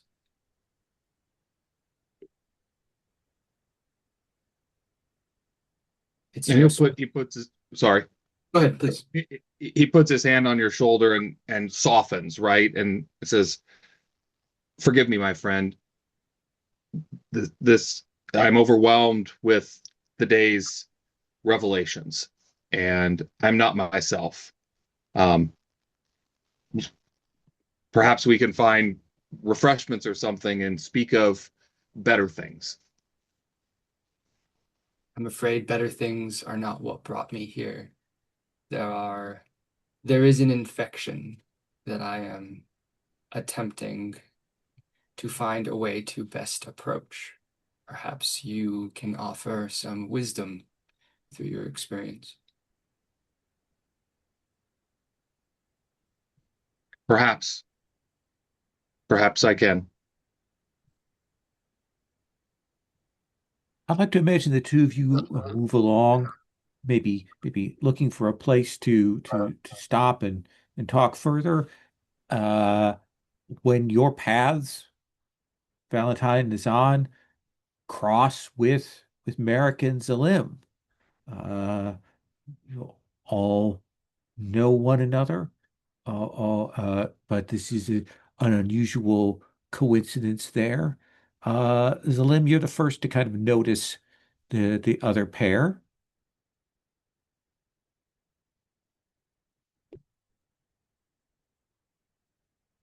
Yeah, I think throughout the conversation with Merrick, Zalim's very dark eyes have been kind of scanning the crowd behind him. Um, ah, Valentine, Nazan, join us. You will recognize the mark of Zalim of the Sonoy, though they look different than the last time you saw them. And you will see Merrick, dressed very nattily. There's like a whirring sound as motors move, and the Zahn gives a very deep bow. Thank you.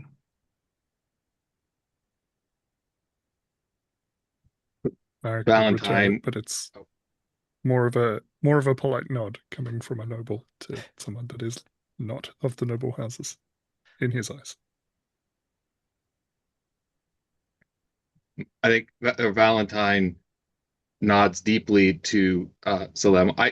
If this is okay, I'd like with all the entanglements we have, I like the idea that perhaps Valentine served for parts of the Civil War with um, the Sonoy, right? Maybe as an Mm. advisor or whatever. So that kind of might explain our somewhat deeper connectivity with these things. And he gives a pretty warm smile. I think he genuinely likes you, and bows deeply and honored one. Surely, surely you must not waste your favor at court amongst amongst us. We would none of us would be offended if you sought more honored company. And then I think he looks at Merrick and smiles, but it's awkward, and he's kind of and nods, kind of awkwardly nods, and Merrick. And Marek will take a step forward and shake your hand, say, I don't believe there is any company better at the court. And it's one of those handshakes that I don't know what direction you want to go in with the unprofessional relationship. uh, But but I perhaps think it lingers. yeah, I think he shakes your hand and takes your forearm with his other hand and just kind of lingers for a moment. Nice. We It's good see to see you. Zalim's gaze catch on that little gesture, Mhm. but he won't comment on it. Well, at least they got the name of your house right.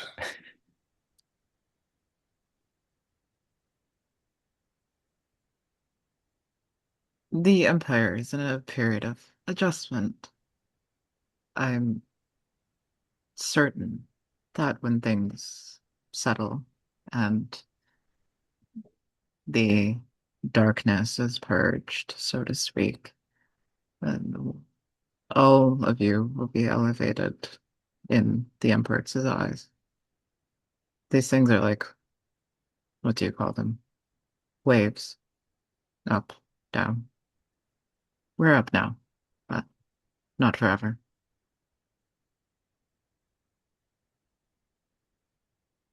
Slim looks around, hoping that was reassuring to everybody. I love it. Let's hope not just up, but rising.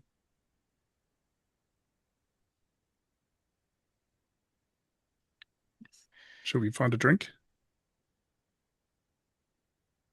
That is an excellent idea. This this mood is uh we should raise our spirits. I mean, what else can we do at this point?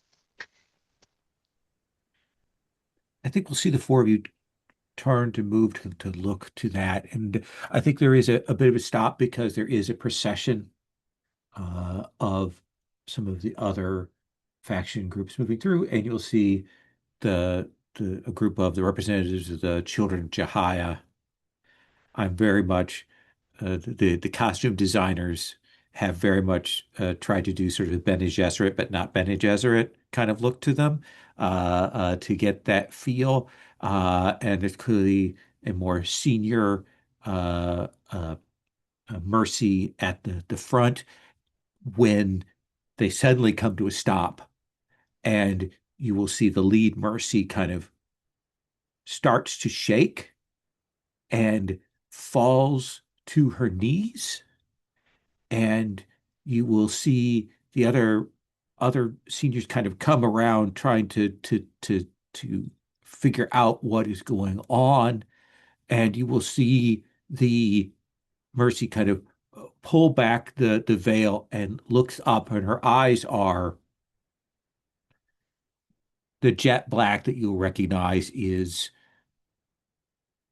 of an oracle having a vision, and she will shake and she will mutter, and she says things to the people around her. And the thing that you will hear her say loud because her voice cracks as it cuts across the room, she says, "They must not open it." And then she collapses to the ground.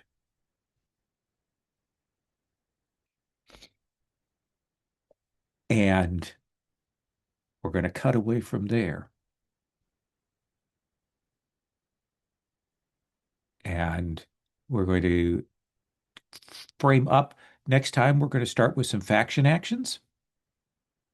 We'll start with those, figuring out where those go. Essentially, the cycle is we play those out until we kind of like maybe want to start looming into, you know, zooming in on a character action, that kind of thing. Work on that. So that is what we're going to be doing. We have some threats out there. Essentially, if you're thinking about what you want to do, your faction actions, fixing the threat, finding new places, getting surpluses, helping the Emperor's projects, setting up things for your characters to do cool shit. Those are all the kinds of things that you can do. But I think we cut to a planet we haven't seen before. We don't know where it's at. There's no label on screen for it. But we will see a ship descending, and we will see a group in costumes, spacesuits we haven't seen before. It's hard to tell from a distance whether they're fully human or not. Uh, but we will see them gathering themselves out of this ship and marching towards what appears to be a half revealed, half buried temple in a sand dune overwashed there.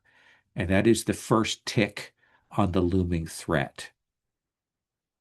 So I'm just putting that out there. We start with that out there as a thing that will be happening over time in the background. Seem reasonable? Okay. Sounds awesome. Let's do a quick stars and wishes, particularly for wishes, like things you want to see, like thing you're like interested in pursuing for your characters, or definitely want to see in the game. And then stars, things that you dug, would like to see more of. Mike, can I start with you? Yeah, so I first of all, just stars for everybody. Everybody coming up with evocative things is on the fly. When you're called on, is it's never easy, but I really liked what we built, especially the description of the homeworld. I thought was really fun. The Imperial homeworld. For L, I had just the idea of always appearing in a different husk and making gestures that Marek doesn't understand, and kind of exposing some of his naivete. Um, for Joe, the kind of warm greeting between the two of us, and also the kind of night staring out the window, thinking of things that have gone and what we've lost and the price that we paid. That was beautiful. And for Nazan and for Danny, the all of the descriptions of all the different moving parts of Nazan are just fantastic. I love the imagery of that. Um, and yeah, for Lowell, the system is already doing what I would hope it would do. It's fantastic. I love the start of legacy games because it kind of funnels you in from let's talk about like some truths and then move deeper and deeper and deeper until we get like let's have a scene with our characters and see what happens. Um, so I really really enjoyed that. In terms of wishes, I don't know yet. I don't know Okay. what I want Merrick to be doing. From my perspective, at a house level, I suspect that we want to get back into the Imperial graces in some way, shape, or form. And we do have this kind of I have a set of needs. The one I'm deliberately not addressing at the moment is order because I have a split house a little Yes. bit. But looking at sort of metal engineers food, the kind of short-term goals of we're trying to upgrade our fleet is where I'm headed. Awesome. L.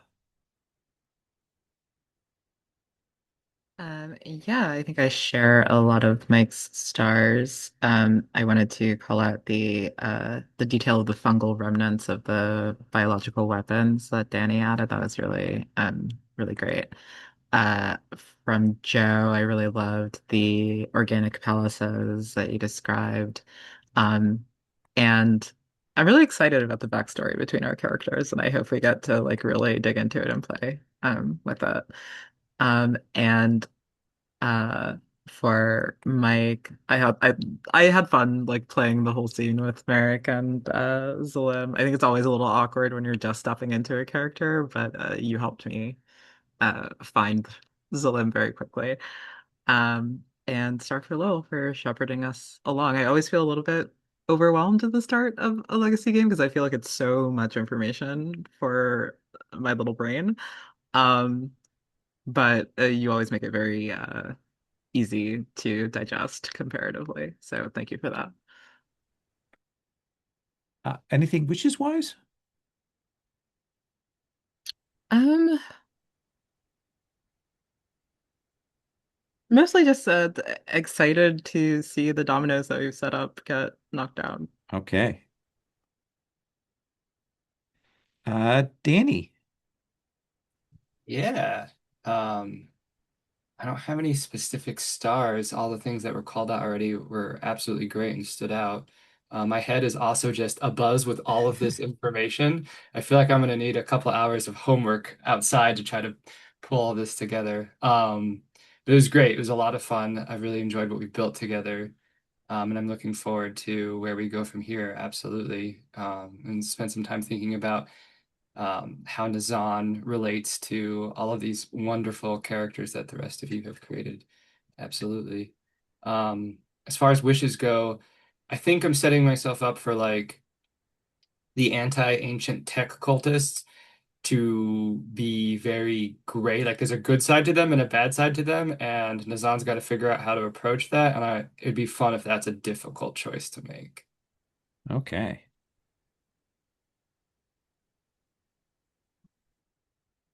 That's good to know.